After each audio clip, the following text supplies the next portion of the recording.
اعوذ باللہ من الشیطان الرجیم بسم اللہ الرحمن الرحیم۔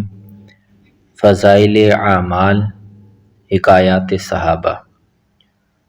صلح حدیبیہ اور ابو جندال رضی اللہ تعالیٰ عنہ اور ابو بصیر رضی اللہ تعالیٰ عنہ کا قصہ۔ سن 6 ہجری میں حضور اقدس صلی اللہ علیہ وسلم عمرہ کے ارادے سے تشریف لے جا رہے تھے۔ کفار مکہ کو اس کی خبر ہوئی اور وہ اس خبر کو اپنی ذلت سمجھے، اس لیے مزاحمت کی اور حدیبیہ میں آپ کو رکنا پڑا۔ جانثار صحابہ رضی اللہ عنہم اجمعین ساتھ تھے، جو حضور پاک صلی اللہ علیہ وآلہ وسلم پر جان قربان کرنا فخر سمجھتے تھے۔ لڑنے کو تیار ہو گئے، مگر حضور صلی اللہ علیہ وآلہ وسلم نے مکہ والوں کی خاطر سے لڑنے کا ارادہ نہیں فرمایا اور صلح کی کوشش کی، اور باوجود صحابہ کی لڑائی پر مستعدی اور بہادری کے حضور اکرم صلی اللہ علیہ وسلم نے کفار کی اس قدر رعایت فرمائی کہ ان کی ہر شرط کو قبول فرما لیا۔ صحابہ کرام رضی اللہ عنہم اجمعین کو اس طرح دب کر صلح کرنا بہت ہی ناگوار تھا، مگر حضور صلی اللہ علیہ وسلم کے ارشاد کے سامنے کیا ہو سکتا تھا کہ جانثار تھے اور فرما بردار۔ اس لیے حضرت عمر رضی اللہ تعالیٰ عنہ جیسے بہادروں کو بھی دبنا پڑا۔ صلح میں جو شرطیں طے ہوئیں، ان شرطوں میں ایک شرط یہ بھی تھی کہ کافروں میں سے جو شخص اسلام لائے اور ہجرت کرے، مسلمان اس کو مکہ واپس کر دیں، اور مسلمانوں میں سے خدا نخواستہ اگر کوئی شخص مرتد ہو کر چلا آئے تو وہ واپس نہ کیا جائے۔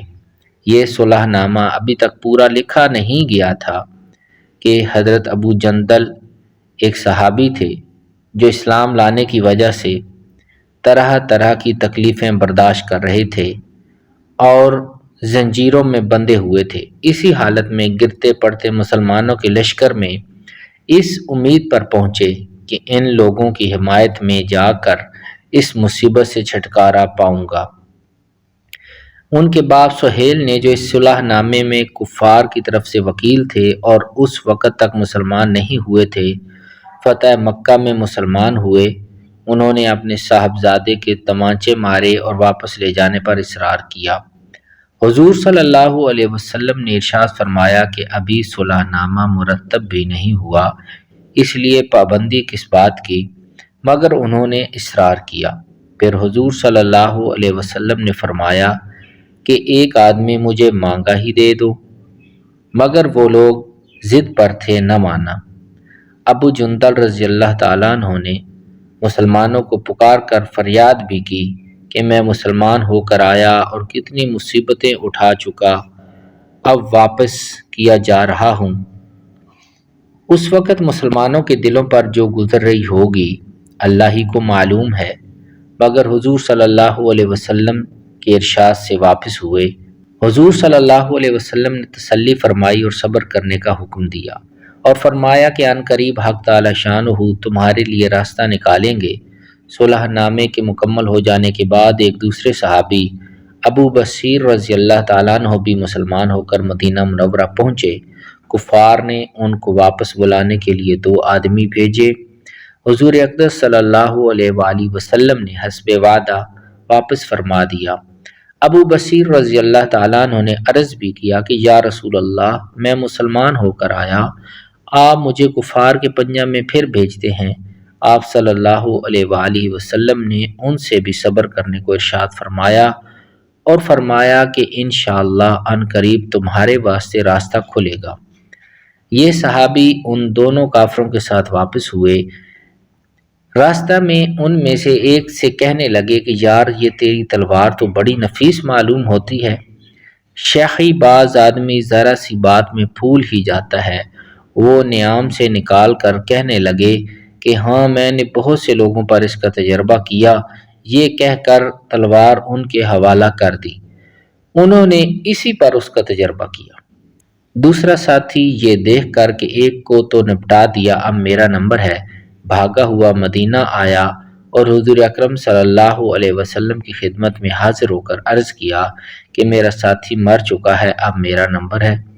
اس کے بعد ابو بصیر رضی اللہ تعالیٰ عنہ پہنچے اور عرض کیا، یا رسول اللہ صلی اللہ علیہ وسلم، آپ اپنا وعدہ پورا فرما چکے کہ مجھے واپس کر دیا، اور مجھ سے کوئی عہد ان لوگوں کا نہیں ہے جس کی ذمہ داری ہو، وہ مجھے میرے دین سے ہٹاتے ہیں، اس لیے میں نے یہ کیا۔ حضور صلی اللہ علیہ وسلم نے فرمایا کہ لڑائی بھڑکانے والا ہے، کاش کوئی اس کا معین و مددگار ہوتا۔ وہ اس کلام سے سمجھ گئے کہ اب بھی اگر کوئی میری طلب میں آئے گا تو میں واپس کر دیا جاؤں گا، اس لیے وہاں سے چل کر سمندر کے کنارے ایک جگہ آ پڑے۔ مکہ والوں کو اس قصہ کا حال معلوم ہوا تو ابو جندل رضی اللہ تعالیٰ عنہ بھی، جن کا قصہ پہلے گزرا، چھپ کر وہیں پہنچ گئے۔ اسی طرح جو شخص مسلمان ہوتا وہ ان کے ساتھ جا ملتا۔ چند روز میں یہ ایک مختصر سی جماعت ہو گئی۔ جنگل میں جہاں نہ کھانے کا کوئی انتظام، نہ وہاں باغات اور نہ آبادیاں، اس لیے ان لوگوں پر جو گزری ہوگی وہ تو اللہ ہی کو معلوم ہے، مگر جن ظالموں کے ظلم سے پریشان ہو کر یہ لوگ بھاگتے تھے ان کا ناطقہ بند کر دیا۔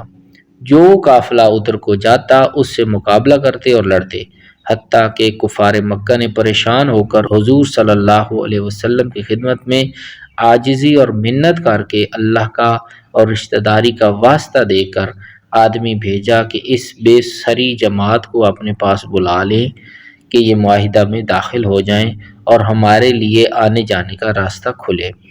لکھا ہے کہ حضور صلی اللہ علیہ وسلم کا اجازت نامہ جب ان حضرات کے پاس پہنچا ہے تو ابو بصیر رضی اللہ تعالیٰ عنہ مرض الموت میں گرفتار تھے۔ حضور صلی اللہ علیہ وآلہ وسلم کا والا نامہ ہاتھ میں تھا کہ اسی حالت میں انتقال فرمایا۔ فائدہ: آدمی اگر اپنے دین پر پکا ہو، بشرطے کہ دین بھی سچا ہو، تو بڑی سے بڑی طاقت اس کو نہیں ہٹا سکتی، اور مسلمانوں کی مدد کا تو اللہ کا وعدہ ہے، بشرطے کہ وہ مسلمان ہو۔